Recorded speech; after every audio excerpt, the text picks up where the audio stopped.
Supposed to get an RFE. Instead, I got another interview notice.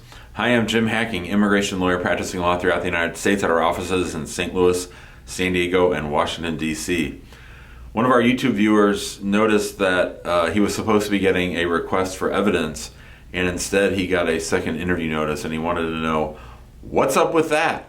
So this fellow had an immigration interview, and at the end of the immigration interview, the officer said, I'm going to send you a request for evidence. Now, longtime viewers of the show know that request for evidence means that a USCIS officer feels that there is information in support of an application that is missing, and they want to get that from the applicant before they make their final decision. So, you know, when you go to an interview, usually you're going to either get it approved, denied, or delayed. And if it's delayed, you might get a request for evidence, and that can be anything. It could be an updated medical, it could be new evidence, additional evidence, it could be tax records.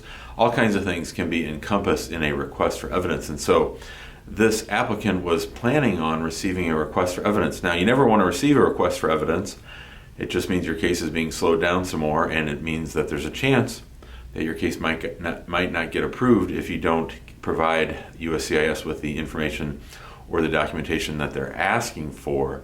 But even less than a request for evidence, you don't want to get a second interview notice. As I said many times on this YouTube channel, nothing good ever happens at a second green card interview. So it is better to get a request for evidence, but I suppose that it might be better in another way to get that second interview notice, because they're going to ask you about whatever it is they think are missing and that they would have put into the request for evidence. But requests for evidences are nice and concise. Requests for evidence are nice and concise. It's only asking for documents.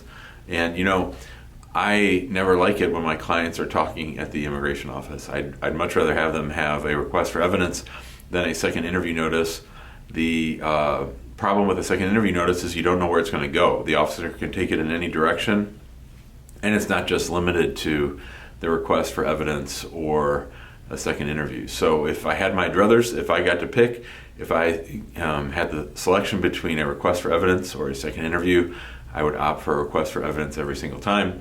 If nothing else, if you hire a lawyer, the lawyer can frame the request for evidence response, and you're going to be in a much better chance of, you're going to be in a much better position to have your case approved. Hope this makes sense. Hope that you don't get a request for evidence, and I hope that you don't get a second interview notice. But if you do, and you need our help, give us a call, 314-961-8200. Email us at info@hackinglawpractice.com. Join us in our Facebook group, which is called Immigrant Home. We'd love to have you in there. People are asking and answering questions every single day.